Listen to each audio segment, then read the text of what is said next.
When we say Make in India that began as a manufacturing proposition, Build for India signals a move that is more mature economic narrative. So a rousing reception and a big welcome to Mr. Abhishek Bachchan, actor in conversation with my colleague Sumita Karir, Deputy Editor, ET Now, will be joining us here on stage live on the Global Business Summit 2026. Ladies and gentlemen, please put your hands together in welcoming Mr. Abhishek Bachchan. Mr. Abhishek Bachchan right on stage.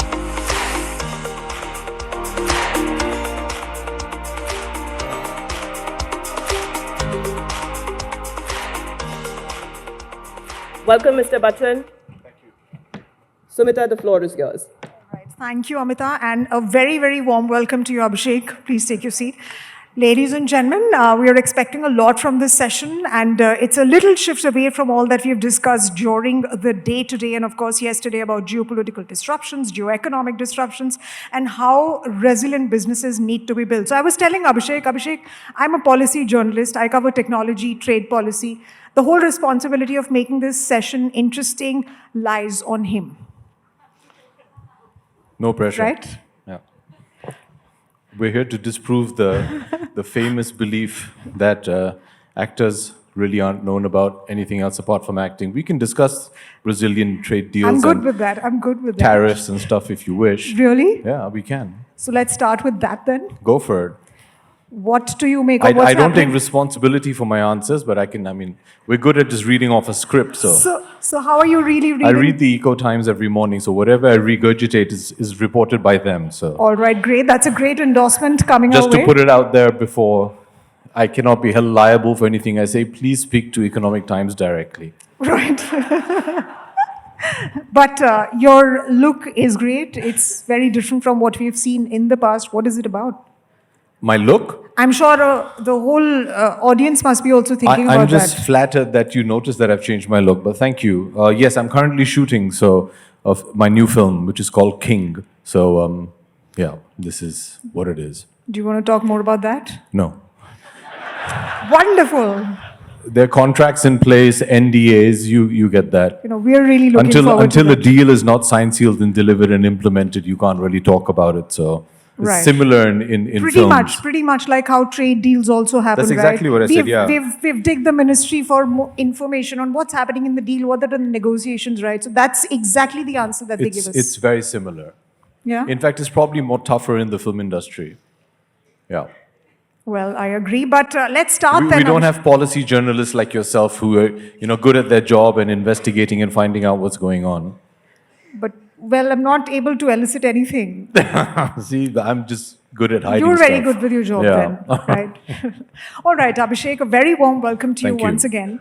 We're talking here about geopolitical disruptions and, of course, policy shifts that we're seeing all across the globe. But you're also speaking of how Indian brands can now go global with the onset of entrepreneurship, with the kind of government support that we've gotten. You have also dabbled in entrepreneurship. You're investing in new age companies as well. You're investing in sports franchisees, and of course, films is already there. How do you manage all of that? How do you balance all of that? Wow, you just made me realize how tough it is, actually. Well, where there's a will, there's a way. It's something that I love doing. And you find time. You need, there are wonderful people here. You need, 3 to 4 hours to sleep. It gives you a good 20-odd hours to finish your films and, follow your other interests. And then you have a great team that can, allocate your time. I think if you want to do something, then you just find a way to get it done. Right. And thankfully, I'm from Mumbai, and the state of our roads and traffic is well documented. So you get a lot of work done in your commute. You get a good 2-3 hours, which you can finish a lot of work in, yeah. Right. And what about Delhi? Everything's well? Because some of the people who've flown from Mumbai have been coughing. No, I'm fine. Have you ever So are we worked? at par? Have you ever come to a film studio? I haven't. Yeah. Would you like to take me to one? Delhi weather is like Kashmir compared to film studios. Yeah. Okay. Okay. No, no, Okay. I'm fine. Okay. Yeah, thank you. So Abhishek, when we talk about entrepreneurship, you've invested in a whole bunch of new age companies, quick commerce companies as well. There's a company called Nagin also, I believe. I mean, I cover startups. Well done, Yeah. yeah. I cover startups and entrepreneurship, but She does her research, okay, so thank okay, you. So what about Nagin interested you?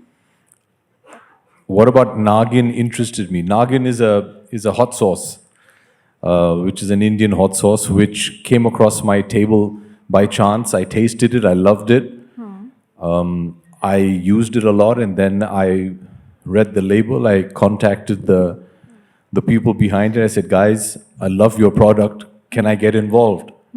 That's exactly how it happened. And they were very kind. They were looking at their first round of funding, and I came on board as a strategic partner. And I just really love the product. And how do you- it's been a wonderful journey. And it's a matter of great pride for me because it's doing exceedingly well, touch wood. And it helps when Mr. Amitabh Bachchan posts a photograph of his breakfast with a bottle of Nagin sauce on the side. So. All right. And I was actually talking to somebody, and that person was actually telling me that you also have a liking for extremely spicy products, and Yes. that also. Yes. I like spicy food, so yeah, Okay. that's how it came about.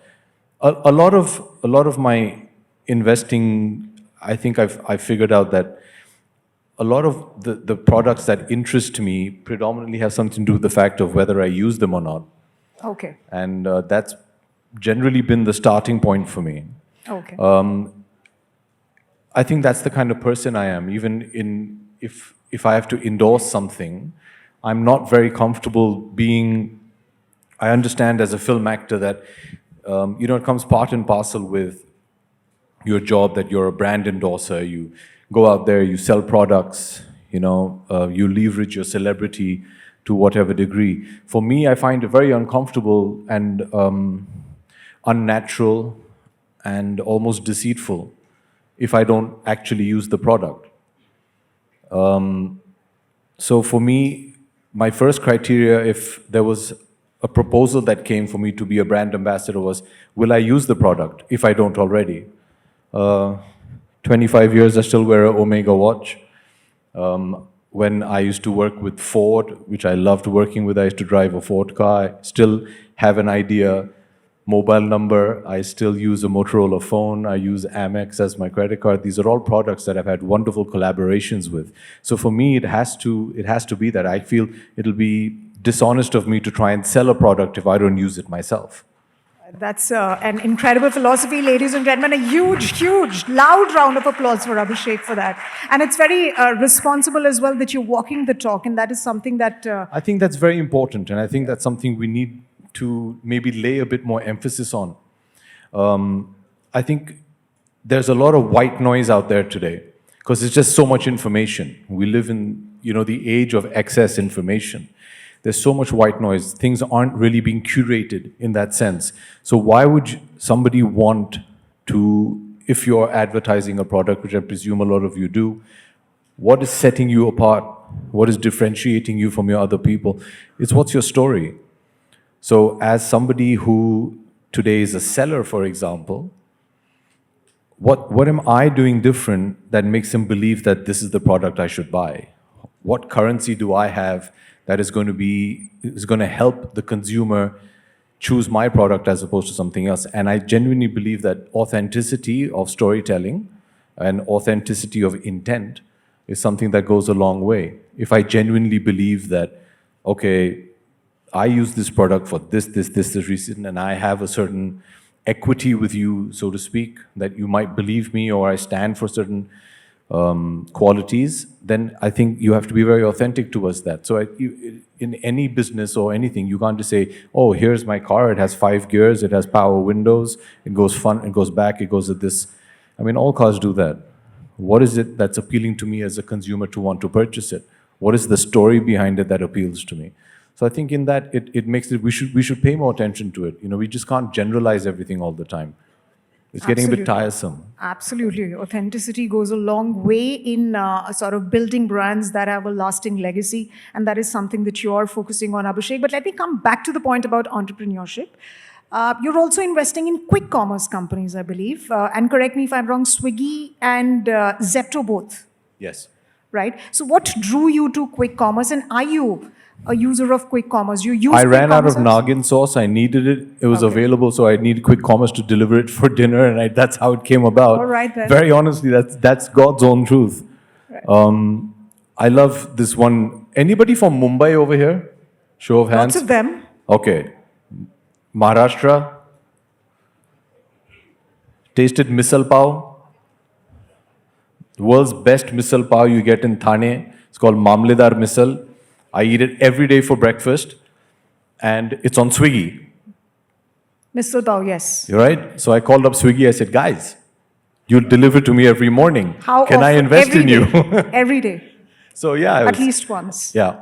So that's how it happens. So that's how you make companies richer and yourself richer as well. Well, right? not because well. you are I spend so invested. much money on those companies, using their services that I feel maybe they should be giving me back some. So then I try and Right. invest in them and try and make some money off them. Right, Yeah. right. So take us through your other investments that you are currently undertaking, and what is your investment philosophy? Whenever it is that you look at a company, you mentioned about it has to sort of match your philosophy as well, your personal philosophy. It has to resonate with what you're doing, and you have to use it.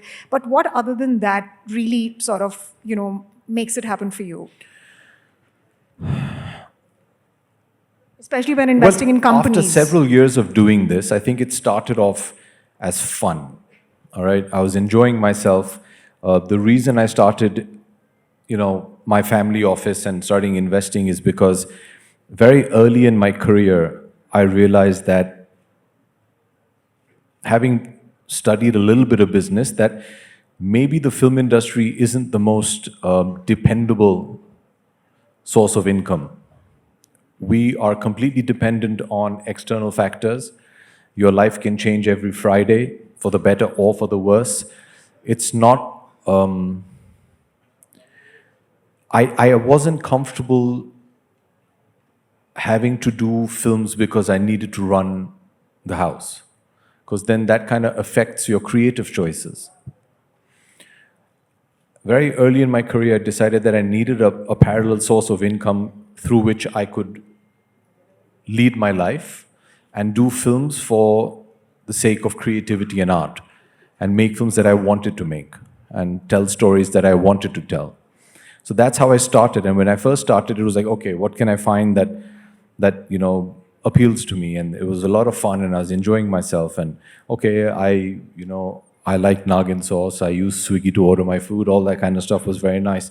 But once you do that, obviously you learn from your experiences.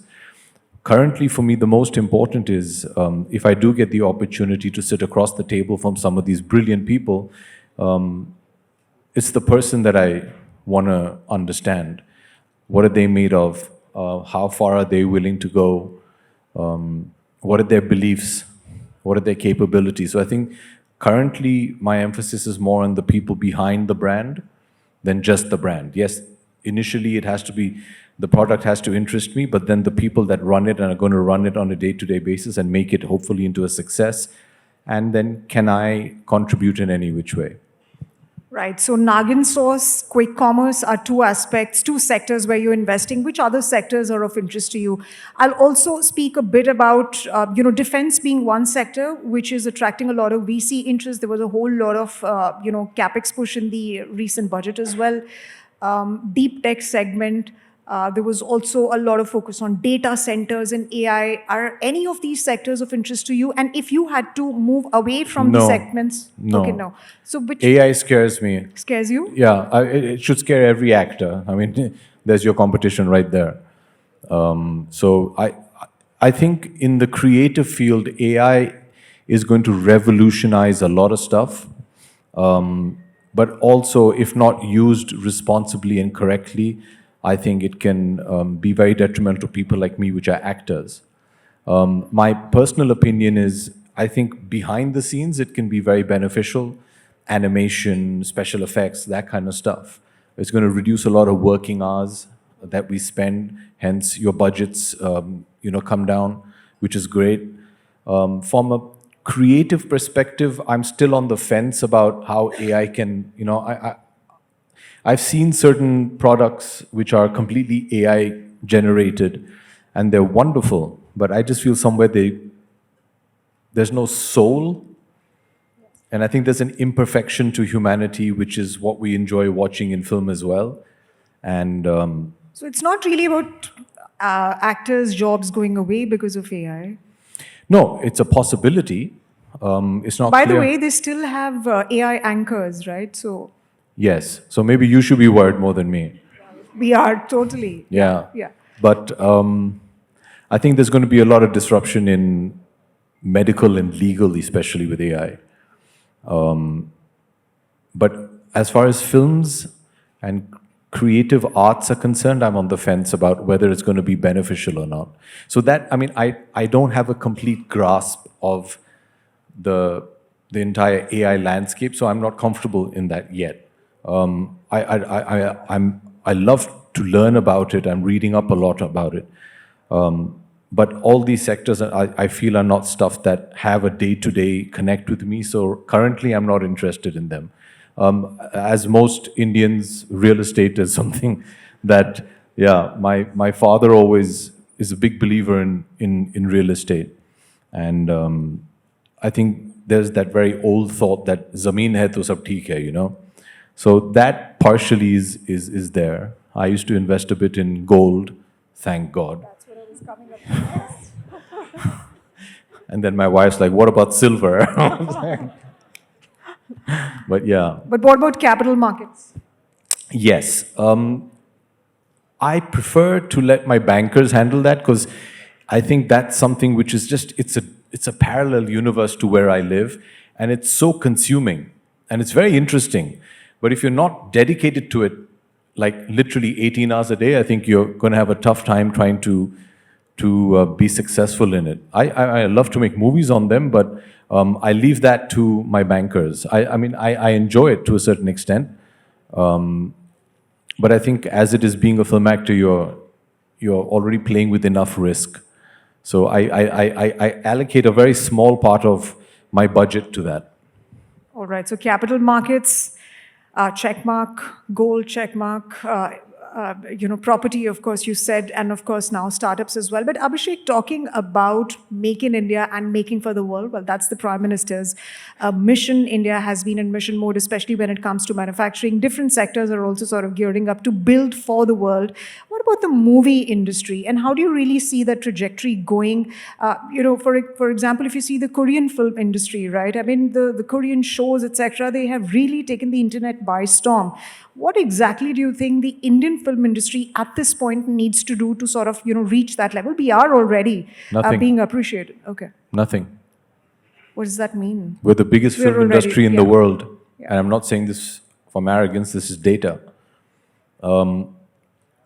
It's a very interesting question because we always talk about, like you just said, the Korean television and film industry, which do unbelievably amazing work. But let's look at the numbers. What is their viewership? What are those numbers? They'll pale in comparison to Indians going to movies. So we have the numbers already. So what kind of numbers are you trying to achieve to become that fad? I don't think we want to be a fad. We are the largest film industry in the world. We make close to 1,000 films a year, let alone countless streaming products. Our population is the largest in the world currently. Internet users, thereby showing that we have access to digital content, is, I would guess, possibly the highest in the world, if this, not the second highest. Our numbers are just so large that I think it's erroneous for us to say, oh, when are we going to become like, when are we going to create our Squid Game? We make Dhurandhar. Yes. Look at the numbers. You look at the amount of tickets sold. That's going to outshine any other show, any other movie. So it's a matter of numbers. I think the most important thing in art or in cinema is you have to be true to yourself. I remember growing up, when I was in college, there was a wonderful film called Crouching Tiger, Hidden Dragon that came out. It's a Chinese film, and it went crazy worldwide. And it just took Chinese cinema and, their wonderful storytelling to the West. what was wonderful about it is they never tried to cater to the Western market. They were very true to who they were. I think the minute we compromise our Indianness, I think we lose out because they've already got their own cinema. If you're looking at capturing the West, be it Europe or America, which are very unique, I mean, they're very unique consuming patterns for their cinema as well. But say, if we're talking about Hollywood, you want to go there because that's the biggest numbers. They've already got movies that cater to their sensibility. Why did they like RRR? Because we were so unabashedly Indian about it. And I think that's what we have to do. In our cinema, you have to be yourself. You have to love the pomp and pageantry of Indian cinema, the melodrama of Indian cinema, the poetic justice of Indian cinema. And I think that's what we have to take to the world, and that's what's going to set you apart. Having said that, be very content that how do you grow your local market, because the numbers are there. You can't ignore India today. We're a force to be reckoned with in every sphere. You know, if you see, I think it's wonderful. I just thought of this. I read this wonderful word, innovation. Have you heard that? I read it a couple of weeks ago. I was reading an essay somewhere, and innovation is innovation for India. The world is innovating for India because now they realize that, you know, we need to cater to them as well. You know, I mean, we're in an amazing market. We're an amazing country. You look at somebody as, you know, as great as Mr. Tata, who wanted to make the world's cheapest car for 1 lakh, but he owns Jaguar and Range Rover as well. You know, it's amazing. This is the country we live in. This is who we are. And you see McDonald's comes to India and we don't eat burgers. We eat a aloo tikki burger or something. You know, they're innovating for the Indian palate, for the Indian consumer. So I don't think we should not try and lose who we are, especially in cinema, but even in business. I think the Indianness is what's appealing to the world today.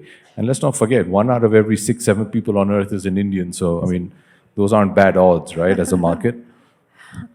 Absolutely. So the huge domestic dividend that we have, we need to capitalize on that and remain truly authentic. That's the big message for you, Abhishek. Abhishek, I'm going to open the floor for some questions, but before that, I just have one final question. And while the board is telling me the time's up, guys, I'm going to take a little bit of more time with Abhishek. It's not every day that we have him. What do you make of microdramas? I mean, we have movies like Dhurandhar, which is about 3.5 hours long, but at the same time, microdramas are also sweeping the internet. It's the new frontier, but I think it's going to have to develop its own industry and ecosystem. I don't think we should try and cross paths. It has to be something that's built uniquely on its own merit from the ground up. It'll have to be a completely different vertical to cinema, to OTT platforms. I don't think it would be prudent for film actors to be trying to do microdramas now, because you're standing for two separate things. On one hand, you're selling a product saying, come watch me for 3 hours and pay thousands of rupees for a ticket, but hey, I'm also available for 30 seconds. So I think that's bad marketing. Right, and all of these are going to coexist is essentially what you're trying to also suggest. But Abhishek, it's now time for us to do a rapid fire, another kind. Yeah, okay. All right. So one movie role you turn into a real business venture. It's a rapid fire, you can't think so much. One movie role I turned into a business venture. We're in Delhi, right? Sarkar. Okay. If your life were a startup, what would be its tagline? If your life can become a tagline, then it's not worth living. Yeah, you should have, yeah. Interesting one. Boardroom meeting or film set, where is the drama bigger? Film set, any day. Yeah? Yeah. You want to spill some more beans? Oh, they read, it's okay. I mean, boardroom drama, I mean, not much drama, yeah. Okay, one luxury you still get excited to buy like you did as a kid? Chocolate. Okay. If you're a film actor, chocolate is a luxury. A Bollywood dialogue that perfectly describes your business life? Oh, I had this dialogue in my film Guru. जब लोग तुम्हारी बुराई करने लगे, समझ लो तरक्की कर रहे हो. Wonderful, ladies. A huge round of applause for Abhishek. And now I'm going to open the floor for a few questions. May I request some of you to kindly raise your hands, whoever wants to ask a question to Abhishek, and we'll try and pass on the mics. All right, that gentleman over there. Hi, Abhishek. Good evening. Good evening. I am Joydeep from Delhi NCR. Hi. So I just wanted to ask you that where do you get your inspiration from apart from your dad? Whenever you feel stuck in your primary profession, that is acting, and how much do you feel inspired from Hollywood actors? I believe Robert De Niro had come down to Mumbai some years back, and I saw your picture with him. So No, I've did never this- met him, unfortunately. Okay. I would So- love to, but yeah. I'll have to make do with Amitabh Bachchan. My gosh, these problems that we have. Yeah. So apart from him, who would My be daughter. Wow. I get inspired by my father and my daughter. I think there's a simplicity to the younger generation. There's a certain clarity of thought. Although if you have, Mr. Amitabh Bachchan sleeping in the room above you, you don't really need much more inspiration. He kind of fills all those voids. But the other person I look to is my daughter. I envy the new generation. I think they're very, very sorted. And there's a lot we can learn from them. Thank you. Right, ma'am. Yes. You can have my one. What advice would you give? That's fine. I think people can hear me. What advice would you give to the younger generation? Oh, you can't give them advice. They'll Thank give you you. advice. That's Yeah. true. Just listen to them. I mean, they're your future, right? So listen to them. But it's very interesting as a parent of a teenager today. There's so much you want to impart and tell them, and I think the more time you spend with them, you realize they're very sorted. They have a very different trajectory to what I have had, or possibly other people who are elder to me have had, and I think you have to allow them that. I think we tend to, as human beings, always say that no, our way is right and their way isn't. But they live in a completely different world to what we used to live in and we grew up in. They've grown up with mobile phones and social media and cameras, which are a norm, which was an anomaly for us. So I think they've had to grow up in a very different society, and they've adapted and evolved to it. So you don't need to tell them anything. Yeah, they'll be fine.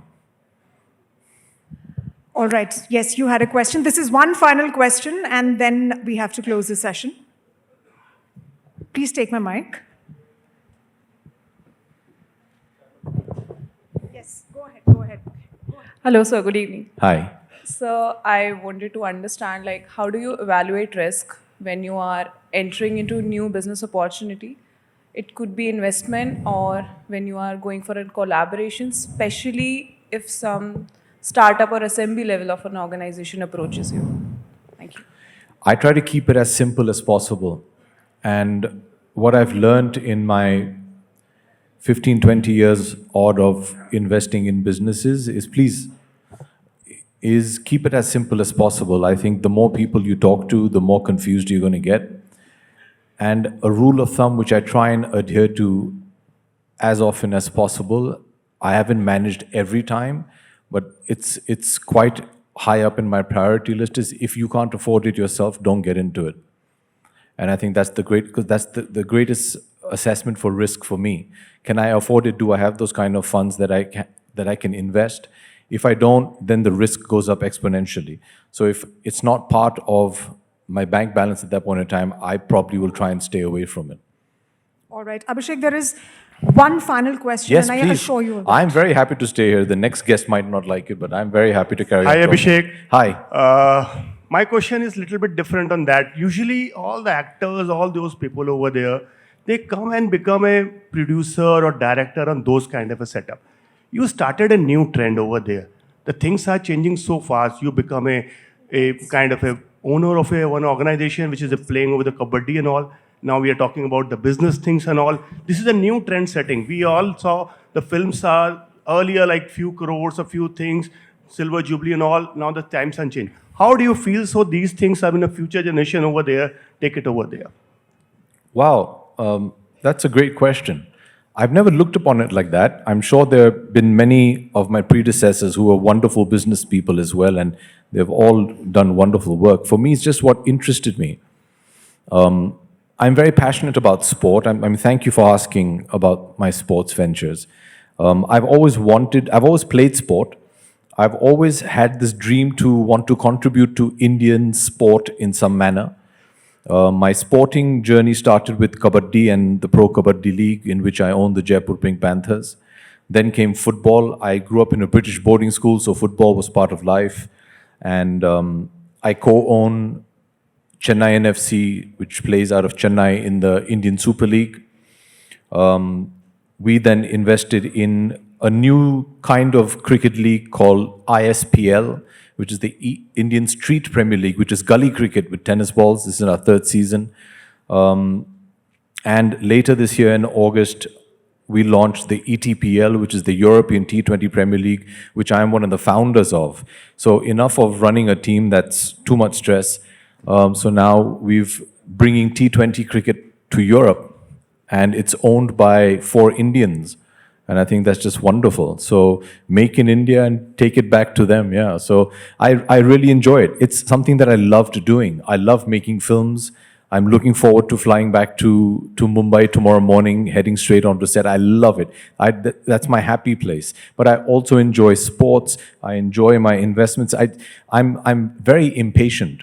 And I tend to get bored. We were discussing this backstage. I tend to get bored very fast. So it's just, these are things, and I feel I have the opportunity. God has given me this opportunity to do it. So I think it will be wrong of me not to avail of it. But I see a lot of the younger actors as well who are spreading their risk, so to speak.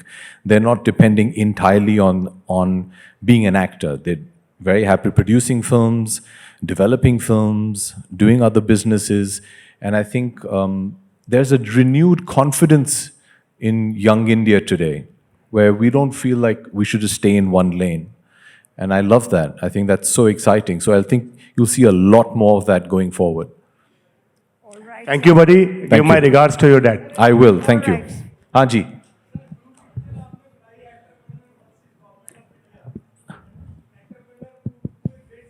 Thank you.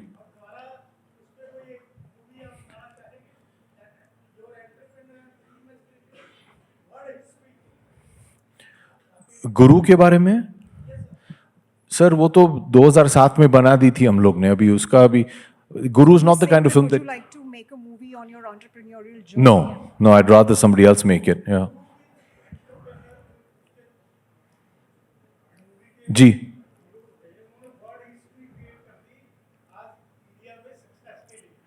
thank you Absolutely, sir.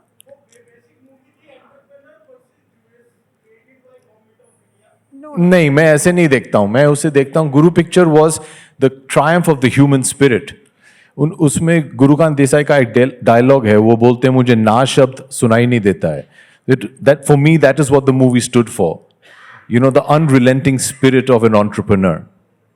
Absolutely, Abhishek, and that's what really stood out. And thank you very much, sir. We gave you your chance to ask that question. Thank you. Ladies and gentlemen, a huge round of applause for Abhishek Bachchan, who lives by the philosophy of one life, live it fully. Thank you very much, Abhishek. Thank you so much.